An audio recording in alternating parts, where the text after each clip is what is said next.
Bonjour à tous, dans cette nouvelle vidéo on se retrouve pour la vidéo mythologie qui va porter sur l'histoire de Zeus à la conquête de l'Olympe.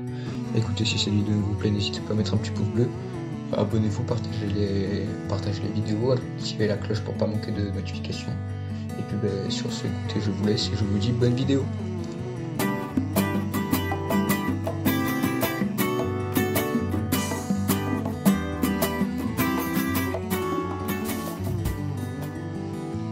La perfection de l'œuvre de Dieu réside dans sa grande simplicité, car il est le Dieu de l'ordre et non du désordre. Isaac Newton. Fils d'Ouranos, celui qui fait pleuvoir, le ciel qui féconde la terre en l'arrosant de ses pluies. Puissance du ciel nocturne étoilé de Gaïa, Cronos appartient à la première génération des dieux. Il est le plus jeune des titans, les 12 enfants divins possédant une apparence normale. Tous les enfants d'Ouranos restaient emprisonnés par lui dans les entrailles de la terre maternelle. Pour sa délivrance et la leur, Gaïa, la terre, donna à Cronos, son plus jeune fils, une faucille en silex. La nuit venue, quand le ciel descendit couvrir la terre, Cronos s'en prit donc à son père, qui l'émascula, prenant du même coup le pouvoir. Entamé dans le sang, le règne de Cronos se révéla bientôt aussi tyrannique que celui de son père. Homère et Hésiode le nomment le dieu aux pensées fourbes ou à l'esprit retors, terme qui s'applique peut-être originellement à Sappho.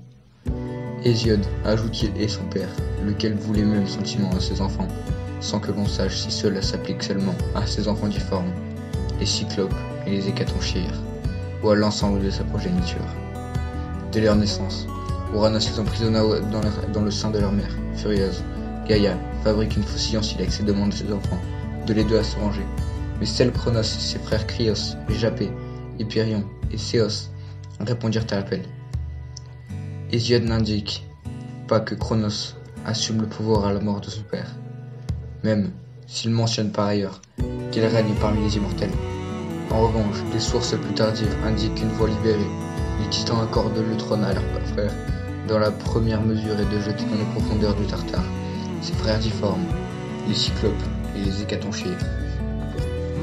Cronos épouse sa sœur Rhea, n'oubliant pas la prophétie de ses parents.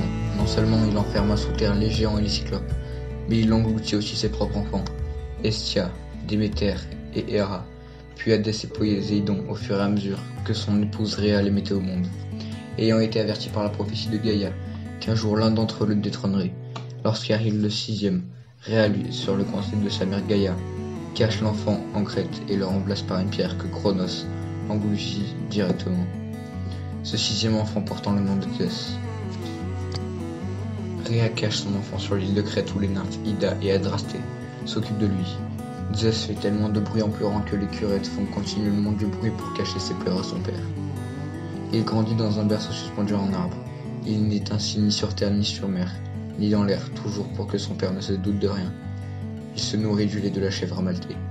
Un jour, en chahutant avec elle, Zeus lui casse une corne pour se faire pardonner et lui promet que de sa corne jaillira de la nourriture sans aucun arrêt. C'est la corne d'abondance. Devenu adolescent, il veut prendre le trône de son père sur les conseils de Métis. Il fait boire à son père Cronos une drogue magique qui lui fait vomir la pierre qu'il avait avalée, ainsi que ses frères et sœurs dévorés avant lui qui sont dans l'ordre: Hestia, Déméter, Héra, Hadès et Poséidon. Puis le cyclope s'allie avec Zeus et lui donne la foudre qu'il forge. Il donne à Poséidon son trident et à Hadès le cunée, une casque qui rend invisible celui qui le porte. Les hécatonchyres, des créatures possédant 50 têtes, crachant du feu et sans bras, viennent à son aide. Cronos les avait enfermés dans le Tartare, mais Zeus les libère. Il fait la guerre à son père et aux autres titans. C'est la titanomachie. Après les avoir vaincus, il les envoie tous en exil au Tartare, la prison de tous les criminels aux enfers. Pour remercier les hécatonchyres, Zeus les nomme gardiens des enfers. Mais cette victoire lui est disputée par les géants. Gaïa, pour se venger de l'emprisonnement des titans, ses fils, dont le Tartare, poussa les géants à se battre contre les dieux olympiens. Il dut se battre contre ceux-ci. Typhon, un être monstrueux, fils de Gaïa et du Tartare que Zeus dut combattre et emprisonner, le mutila et lui enleva les tendons des bras et des jambes. Hermès et Épigane et Gypone, par une ruse, volèrent les tendons, puis Zeus fut libéré et nommé vainqueur. À la suite, Zeus prend la tête d'une nouvelle génération de dieux. Il confie à ses frères de royaume. Poséidon régnera sur les mers et Hadès sur les enfers. La plupart des nouveaux dieux siègent au moins loin. Ses premiers gestes d'adulte seront d'évincer le titan cruel qui l'a engendré. Cronos, géant monstrueux et primitif comme Ouranos, avide de pouvoir sans partage, le père provoquant des avortements à coups de pied, et le fils engloutissant à son repas ses nouveau-nés. Si Ouranos fut neutralisé par son propre fils qu'il est masculin au moment d'une étreinte avec Gaïa, Zeus va entreprendre à son tour d'abattre la puissance de Cronos. Courtisant la titanide Métis, qui devait devenir sa première épouse, il la persuade de faire absorber à son père une boisson émétique. Cronos va ainsi rejeter tous les enfants engloutis. Zeus retrouve ses sœurs, Hestia, leur aînée qui restera vierge, Déméter et Héra qui seront ses épouses successives. Héra restera sa dernière épouse, maintes fois bafouée. Ils s'aimèrent pour la première fois, à l'insu de leurs parents. Avec l'aide de ses frères et de divinités ralliées à sa cause, Zeus entreprend de renverser les titans.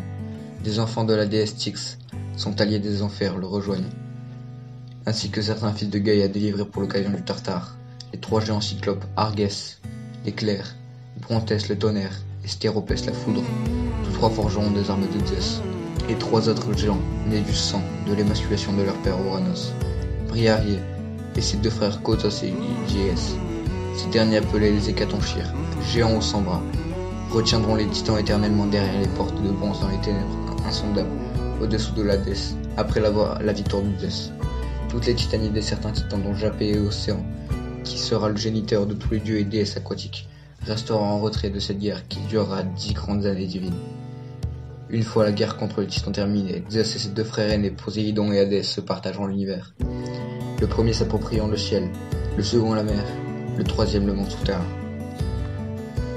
Ce fut les plus terribles combats que Zeus eut engagés. Ce monstre immortel, Typhon, aux 100 têtes de dragon, menaça l'Olympe avant que les traits de foudre de Zeus ne le fissent reculer et rejoindre le titan dans les profondeurs du Tartare, d'où il souffle, depuis, sa rage en ouragan dévastateur. Cette version simple par Hésiode est du point de vue de la continuité du récit la plus satisfaisante. Pourtant, la naissance de ce monstre a été l'occasion de faire de Zeus, dans un curieux épisode mouvementé et décrit avec des variantes, selon les auteurs, un personnage faible et désemparé mettant en péril, par son état d'impuissance, laissé à terre, pantin désarticulé, sans les tendons de ses 4 membres qu'il devait finalement recouvrer, la cohésion même de l'univers. Cet épisode montre des analogies avec la lutte de Baal et de Séphone, de la fable phénicienne.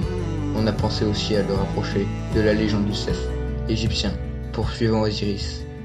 C'est un exemple où chez les Grecs la théogonie rejoint précisément la cosmogonie.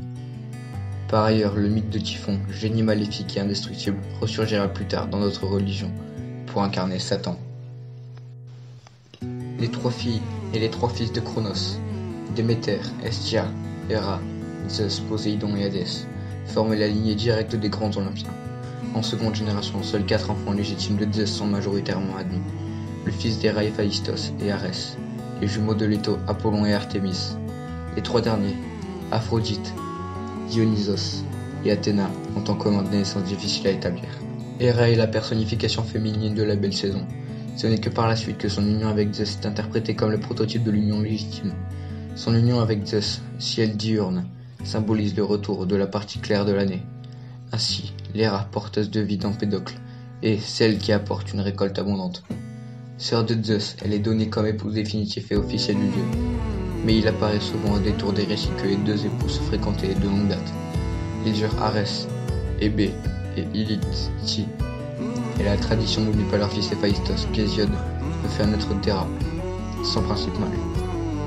Héra intransigeante sur les liens du mariage est le modèle de l'épouse fidèle et protectrice de la femme. Son irascibilité, sa jalousie et sa rancune seront des sujets perpétuels d'ennui pour le maître des dieux, qui s'enflamme à la vue de toute nymphe, quelque peu désirable ou toute autre belle créature céleste ou terrestre, dont la déesse devient invariablement la persécutrice. Héra, qui a un culte distinct de Zeus, est montrée dans la mythologie d'un caractère très contrasté.